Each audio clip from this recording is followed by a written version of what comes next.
Okay, make sure this is going.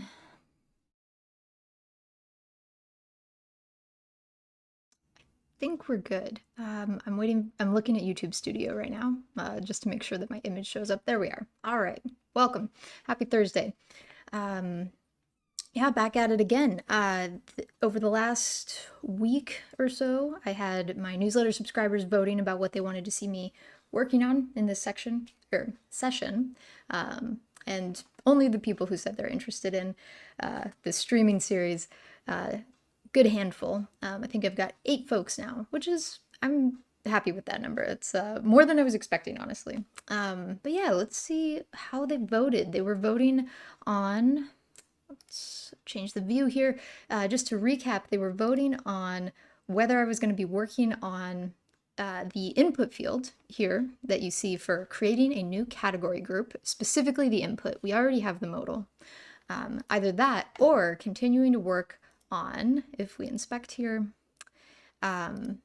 this class, which actually I just realized isn't a class. It has, I don't know if I can zoom in into the inspector here, but if you look at where my cursor is, it says role. But basically, I mean, you know, either way, we're gonna need some sort of table cell component. So the input or the table cell, that's what we were voting on.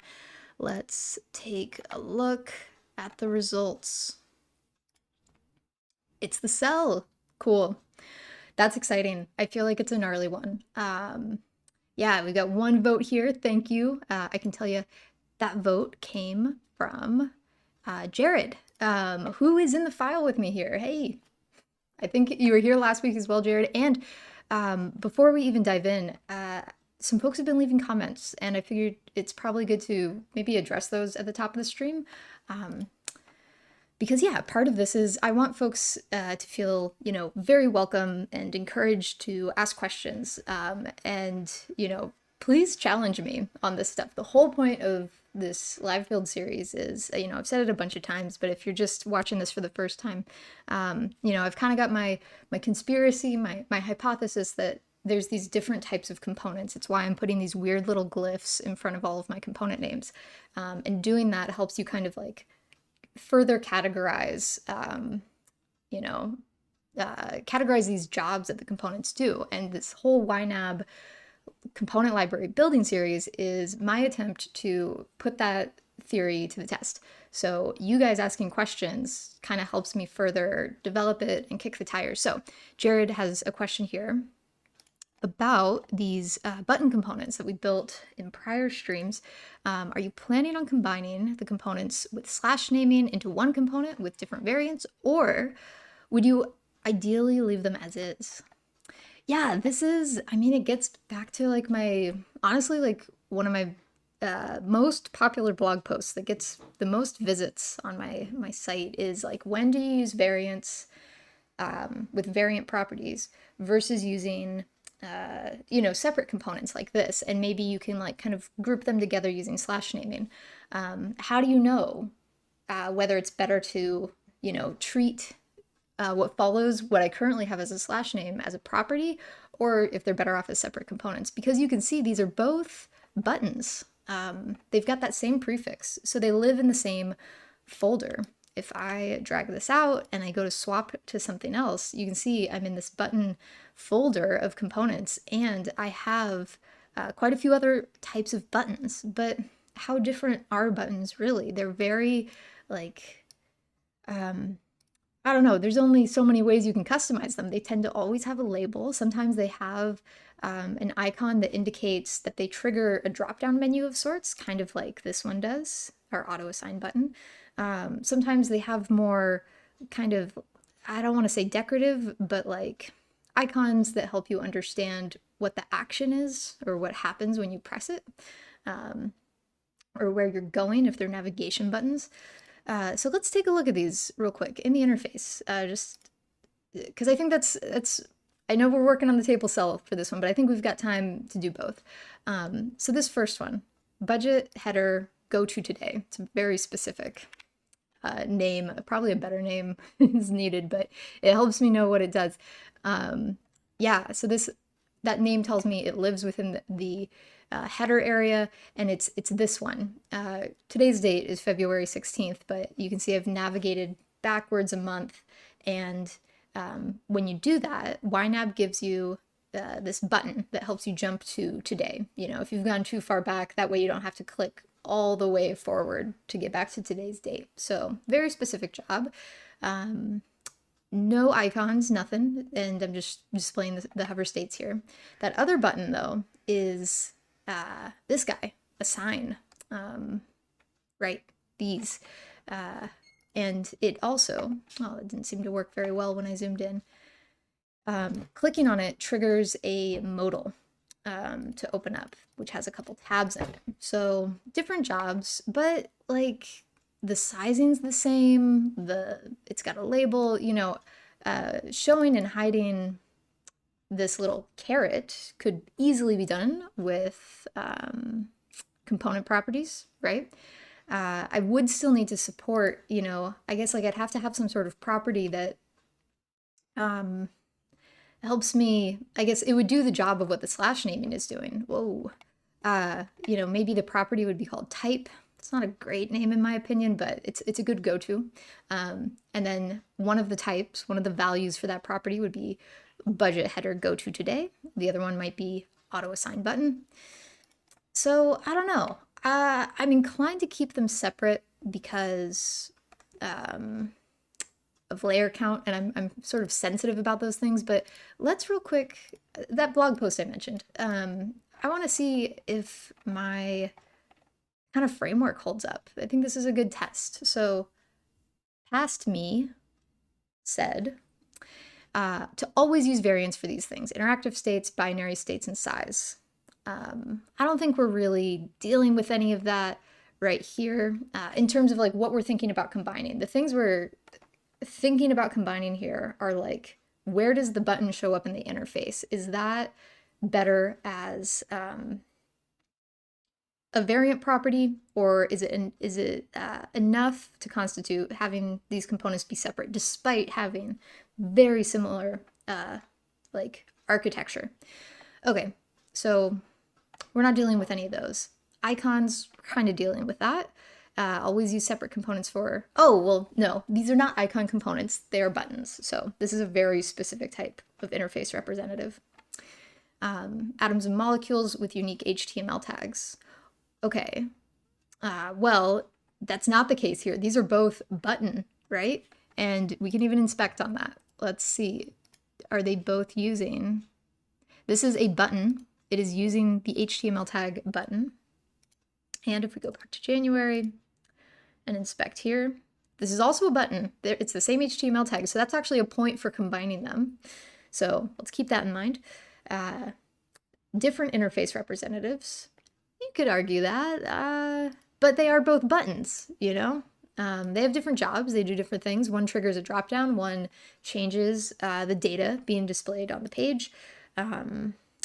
So I don't know, I'm kind of 50-50 on that one. We're not working with placeholders, base components, content carriers, or starter kits, so we don't need to worry about these, but we've got an argument in favor of combining these variants here. Minor composition changes is when we should use component properties, and we would have one. I would consider showing and hiding this little caret to be a minor composition change.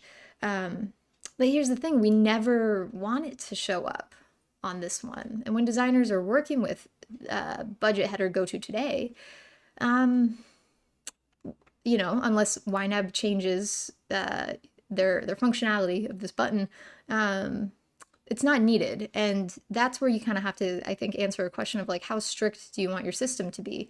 Do you want to, you know, component properties are great because they save you from having to make a ton of variants, which is good for performance. It's really good for performance.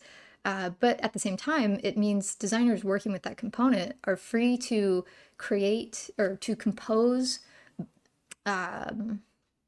components that wouldn't necessarily show up like in the wild. Like they can, you can't say, let this toggle switch in the design panel only be enabled when these other toggle switches have certain values in them, or not toggle switches, but like those other properties. So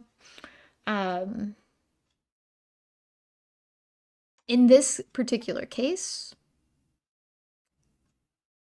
I would want to probably go, like, I would want to be strict about it. I think I would not want to have, like, when I'm working with, even if these were combined as variants, if I have this budget header go to today type on the canvas and I'm working with it, I don't want to see that toggle switch for turning on the caret, I think, just because, I mean, like, I've got it easy, right? I've kind of like set this whole project up in a way that, you know, a lot of those design decisions have been made. I don't have to like, I'm trying to build these components to represent a product that has already been built and is continuing to be built. The company is still around, they're doing stuff, they're making enhancements.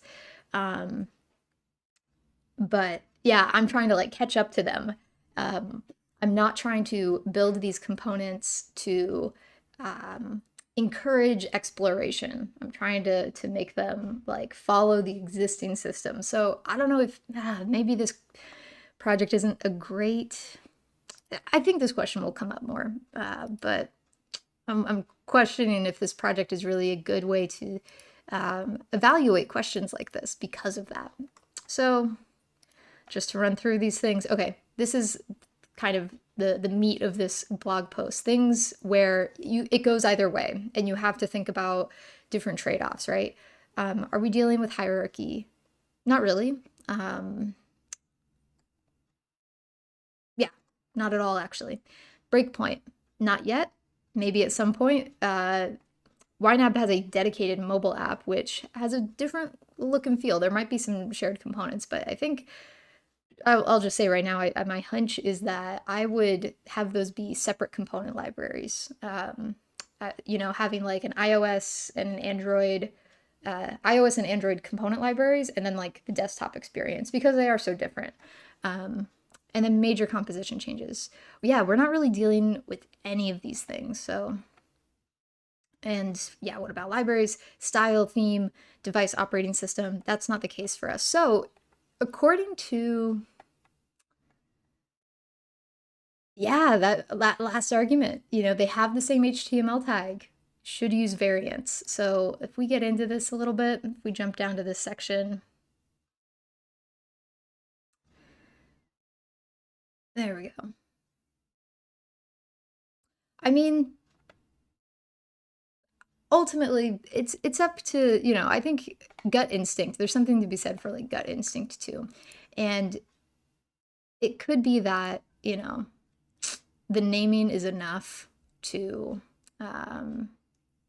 communicate to engineers. Like, that's what I'm kind of talking about here. Like, a big piece of this that we can't really ignore is engineers are eventually going to be looking at these Figma files. We want it to be very clear what we mean when we're talking about like a button or an input. It's good to be aligned on names. I think it helps communication go more smoothly. I see you've got a follow-up question. I'll get to you, Jared. But yeah, because I'm kind of bucketing these all in this like component folder called buttons, I kind of feel like that's enough. So I'm inclined to keep them separate. You're so welcome. Thank you for asking. It's really fun to have folks in the file and who are, you know, paying attention, watching, and curious. So I really appreciate your curiosity, Jared. Do you tend to avoid the Boolean component property in most cases then? Oh, I'm so sorry. It's like the classic answer. It depends. It totally depends. I'm wanting to see, have I used it anywhere else? I'm not sure. Let's see. I'm just going to click through some of these just to see if we get that little eyeball property here. I think, again, because of the nature of this project, it's not going to show up as much. Oh, okay. Here's one. Whoa, that kind of got weird. That's okay, though. Oh, and I forgot I'm just going to really quickly diverge here. Adrian left a comment for the prior stream, and Eagle Eye, he's noticed I've got some overflowing containers here. So let's really quickly, these should be filling all available space. Now, this one's set to fixed, and it's kind of spookily the correct size. Okay, so now they're all set to fill, but the container, should also be set to fill. Now we're all set up. Thank you. All right, and I'm gonna mark that resolved. Okay, great. Where I do have some like on-off boolean toggles. So it looks like, yeah, in this case where, and I'm remembering this stream now, you know, there's these different types of accounts you can add to your budget. Things like, you know, checking and savings account where you can like, you have kind of quick access to your money. But then there's other types of accounts you might have that would fall under these categories like loans, like if you have a mortgage or a car payment, debts, right? Those kind of get separated. So YNAB offers this other bucket, and then there's things that you're tracking. This would be like investment accounts, those sorts of things. Not every user is going to have loans, have tracking accounts. Probably most of them are going to have a budget. But yeah, these are sort of optional pieces of interface that if I was running a prototype to do, to meet with like users in some sort of study, and I wanted to kind of craft the Figma prototype to reflect their experience. Maybe I'm meeting with you know, recent college graduates, and so maybe those folks, we maybe in our like survey screener to get participants for that study, we only wanted graduates who were going to graduate with debt, and I have not yet started investing for some reason. Maybe that was important for the study. Letting designers just really easily like be able to kind of say like, hey, I don't need that piece of interface. It's sort of variable, being able to turn that off. And you can see that I don't have a show hide toggle for budget because, as I said, most everybody's going to have that. It's kind of like the reason why you buy YNAB as a product. So that's when I would use the Boolean to be able to just like kind of tuck away pieces of interface that, you know, just sometimes aren't there. I wonder if other examples come up. Let's see. Here's another one. Let's see. Oh, the Go To Today button. That same button we were just working with. Same deal. If you're looking at the current month, right? February, it's not present. But again, if you're building a prototype where, you know, maybe you have a task that asks users to like navigate back in time, being able to turn that piece of interface on would be important. So that's another example. So I guess, yeah, it's for those things that are sort of a little bit more ephemeral. They sometimes show up, they sometimes don't. I hope that helps answer it. I hope that we'll have more cases like that come up. Okay, gosh, I only have like about 12 minutes left of the stream. We haven't gotten to the cells yet. So I wanna focus in on these. Thank you, Jared. Awesome questions. I might have to make these streams longer. That was very, very fun for me. So, cells. This is what this is what folks voted on. Let's do it. All right. So I mentioned earlier that this is not a class. This is a role. And my front end skills, you know, I'm a noob, but I looked this up a little bit before the stream. Or let's see, cell role. So let's see what this is. This is an ARIA role, identifies an element as being a cell in a tabular container that does not contain column or row header information. Okay, to be supported, the cell must be nested in an element with the row, or with the role of row, which is true, because if we go up to this containing parent div, we've got role row. And you can see that role thing continues. Now we've got row, or gosh, this is a tough one. Role, row group, and then role tree grid. And that one was really interesting to me too, because now you can see what I have highlighted, like that's the whole like budget area. So, and I was like, tree grid, I think this is a table. So what's going on there? Tree grid. Click on that. And a tree grid role identifies an element as being a grid, I think, being a grid whose rows can be expanded and collapsed in the same manner of a tree, which makes perfect sense. That's exactly how this whole thing behaves. You can see we've got these carrots here, these black carrots that let me collapse and expand these different sections. So as much as this is presented as like a data table, right? Because we have these cells that we can click into, there's these labels and whatnot.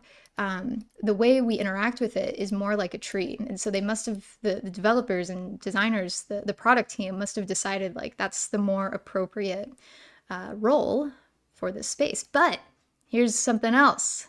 Check this out. When we get to this bottom section, like this big chunky part where we're actually interacting with things, there is no role. It's just called budget table draggable. And again, I don't, not being familiar with like the technical side of this and like what ARIA is or does too much, maybe that's embarrassing to admit, but I want to be honest, I'm not sure.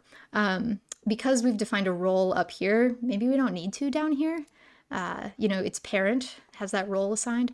And then down here, where we start to get into these row groups,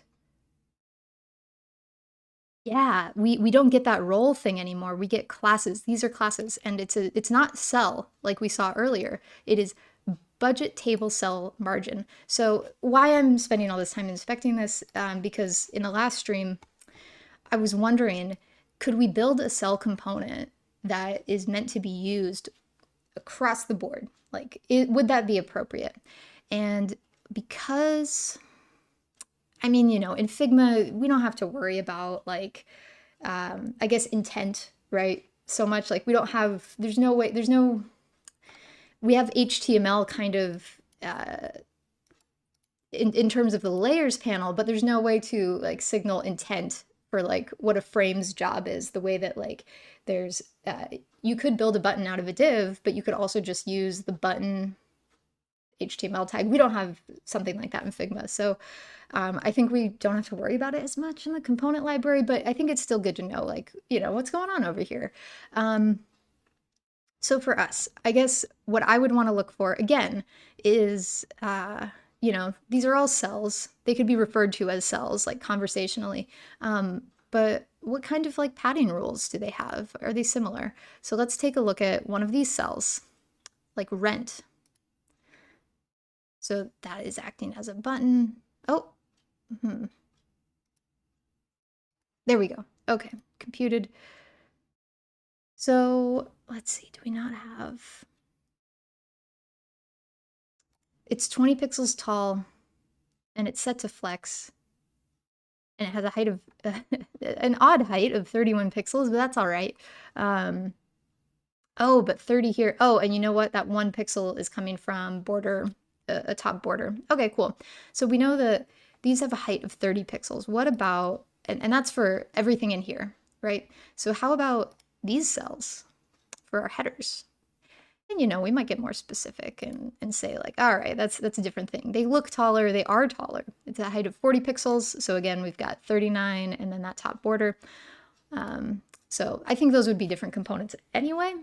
But yeah, I'm curious if like these things where I've got my budget categories are going to be similar to or the same as these cells up here that we were looking at in the last stream. So let's make sure we've got the right thing selected. These are a little bit smaller, but that's the button and not the cell. These are smaller. But geez, I kind of just eyeballing it. I'm taking a screenshot. We're going to kind of do this the old school way. All right, and what I'm gonna do is grab 2 copies of the screenshot, and I want to, actually 3, just so I have a clean, unadulterated reference. So I'm gonna crop this, I'm gonna hold down Command and sort of tighten this up. And you know, there's like the fuzzy stuff happening here, but okay. So if I try and line these up, and I'll use my rulers to sort of gesture this, you can see that the cell for category group, like these like header cells, are a little bit taller. So they do have different padding, but it's still a cell, right? And there is nothing stopping us from treating that as like a property, right? Like, what if I combined these as variants? 16, oh gosh, I hate when that happens.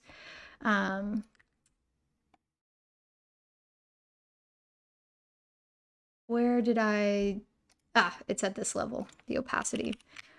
Okay, so, right, we know we've got actually 30, that is, this could be maybe our like, you know, our body cell. If we wanted to be really specific, I would name it after this class, budget table cell.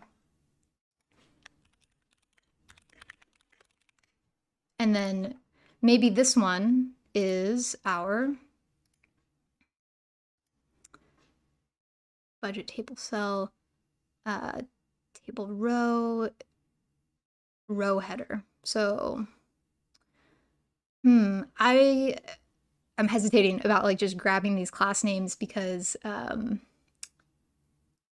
it's almost too similar to what's going on in the body. These are called categories, like and that's like a user-facing term. You've got or category groups. A category is like the single row, and you can see that because, you know, we've got labels here.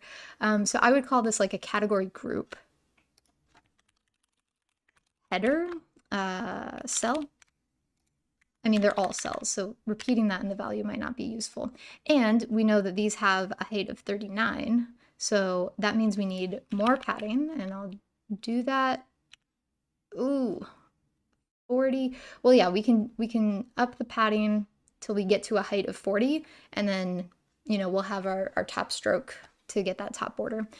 We'll leave that alone for now. Okay, and then, and this is just a hunch, like this structure. I just kind of want to set it up to see how it feels. Okay, and then we've got 16 up here, but I know it's actually more, and I don't seem to be able to inspect in a way that's like helpful. Oh, I lost my, I should have kept that. All right, we'll just do that same thing again. I forgot what the value was. 38.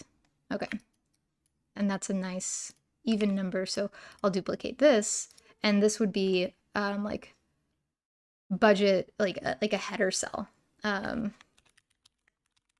I wonder if it's actually, are these header cells and then that row just below them, this row, are those the same?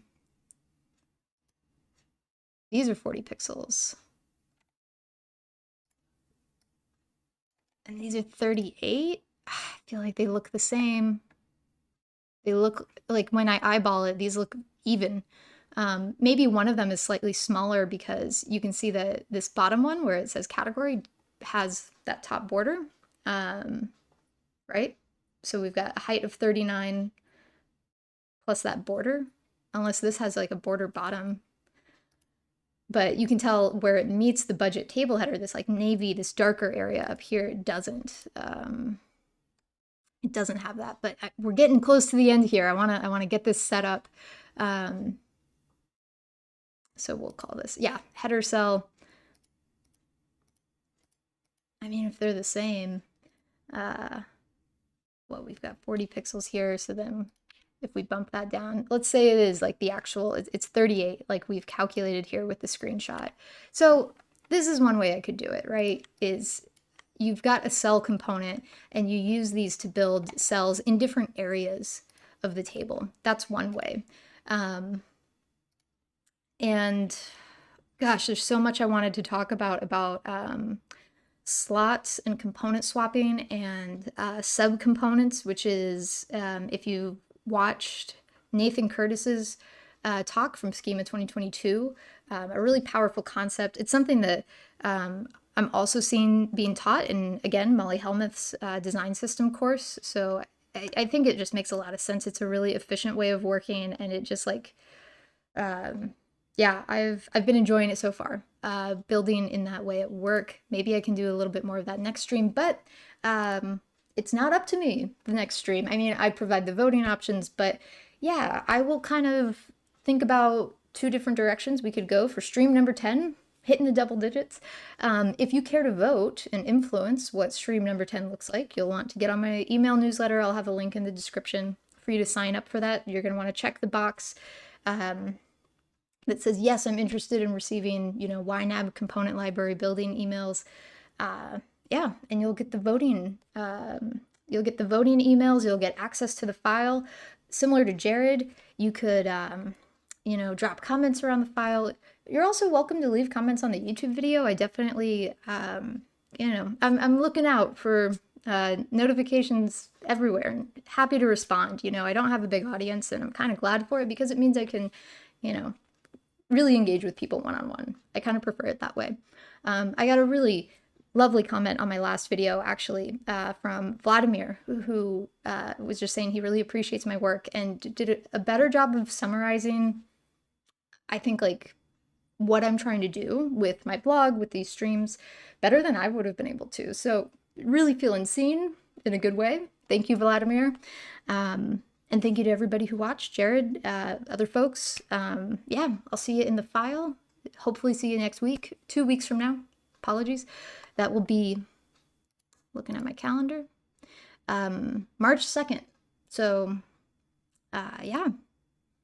Happy Thursday, and thank you for watching.